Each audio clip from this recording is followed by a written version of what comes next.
3-1 loss, 3-2 loss at Michigan State. Not terrible losses. They didn't play terrible. You look at Luca's save percentage has been outstanding. They just don't have the offense or the defense right now to get a win. Yeah, I mean, the margins are so fine for this Gopher team. You know, when you're relying on your goalie and your power play and the rest of your game is a little incomplete, it's tough when you shoot yourself in the foot and you just hand the other team goals. And that's a little bit what Minnesota has been doing here in these tight games against good teams. Bob Motzko today said, you know, this team has been touching the stove off and on throughout the season. Well, when you touch the stove against Michigan State, against Michigan, against Penn State, the stove is really hot.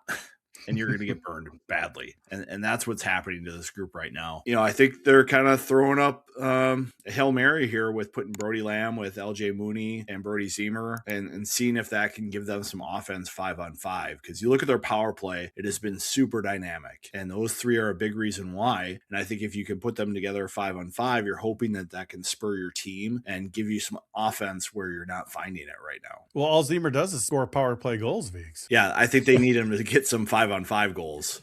And I like the way that those three look together. I think it forces Brody Lamb to be more engaged as an upperclassman. They need him to be engaged. And when you're at the wing, sometimes it's hard to get engaged in the D zone. And with him, maybe a little bit more size, a little bit more speed, it can add an element to the Gopher lineup.